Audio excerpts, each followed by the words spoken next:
It was an ordinary afternoon at a busy train station. Mrs. Anderson walked hand in hand with her 4-year-old daughter, Charisa. The world moved quickly around them. Announcements echoing, people rushing, trains arriving and leaving. Charisa's small voice broke through the noise. "I want ice cream." Mrs. Anderson smiled. Just a few steps away stood a cart. "Stay right here," she said gently. "I'll be back in a second." She let go of Charisa's hand. Just for a moment. That moment changed everything. Charisa watched her mother walk away. Then something caught her eye. A train, its doors open, people stepping inside. Curious, innocent, unaware of danger, she walked toward it and stepped in. Seconds later, the train doors closed. The train began to move. When Mrs. Anderson turned back, ice cream in hand, Charisa was gone. Panic struck instantly. She rushed around, eyes scanning frantically. "Have you seen my daughter?" she asked the ice cream vendor. The woman shook her head, worried. "I was looking down, but maybe she got on the train." Without hesitation, Mrs. Anderson ran. The train was already pulling away. She chased it, heart racing, fear overwhelming reason, and managed to jump on. Inside, she searched desperately. "Charisa!" she screamed. Again and again. But there was no answer. Her voice cracked, her strength faded, and slowly a terrible thought settled in. Her daughter was gone. Miles away, in a different town, the train doors opened. Charisa stepped out, alone, confused, afraid. She clutched her small bag and walked slowly along the platform, eyes searching for a familiar face that wasn't there. That's when she saw him. A man sitting on a bench, worn down by life. His name was Amos. His eyes carried pain, deep, silent pain. He had lost everything. His wife had taken their children, leaving him with nothing but emptiness. Charisa approached him cautiously. "Are you okay?" she asked. Amos looked up, surprised, and something shifted. They talked. A broken man and a lost child. And somehow they understood each other. Amos took her to the authorities. He reported finding her.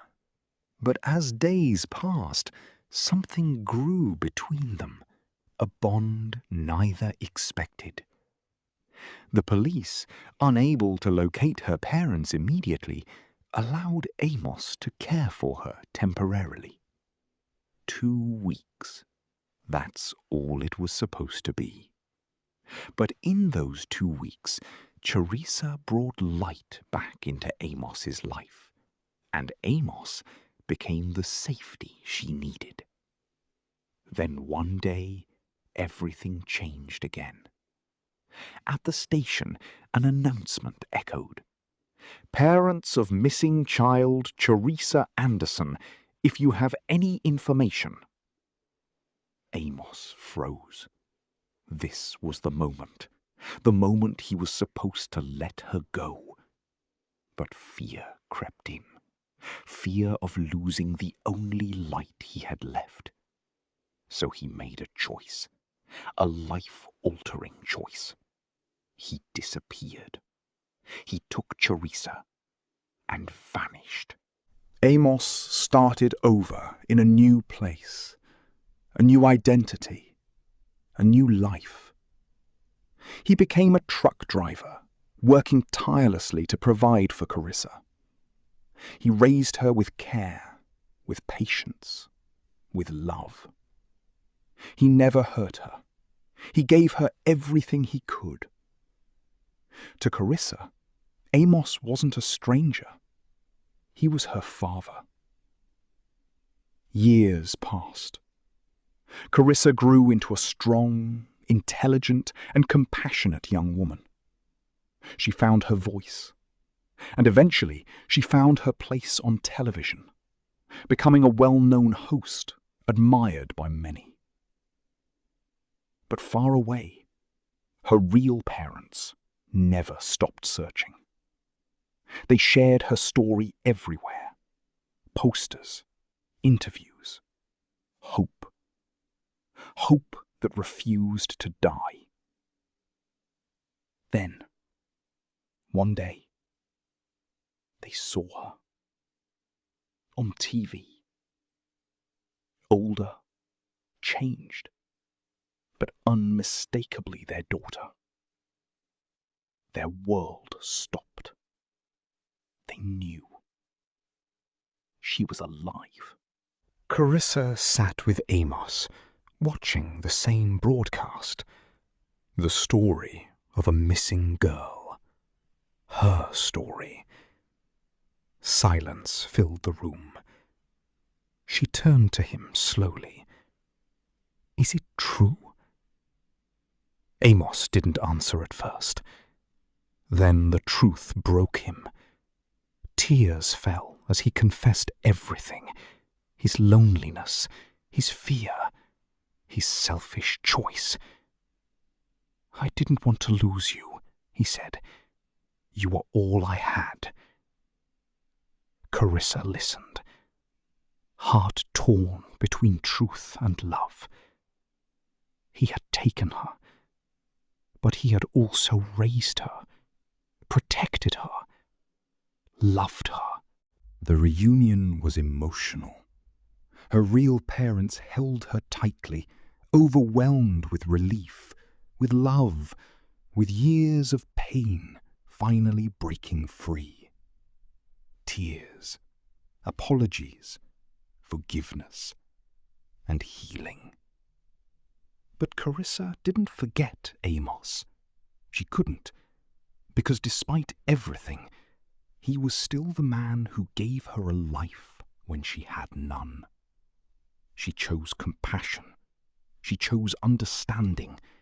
And in doing so, she helped heal more than just herself. She helped heal everyone. Final reflection. Amos broke the law. That much is true. But he also gave a lost child a home, a future, and unconditional love. So the question remains, was he only a criminal, or was he something more? A man who made a terrible choice, yet changed a life forever.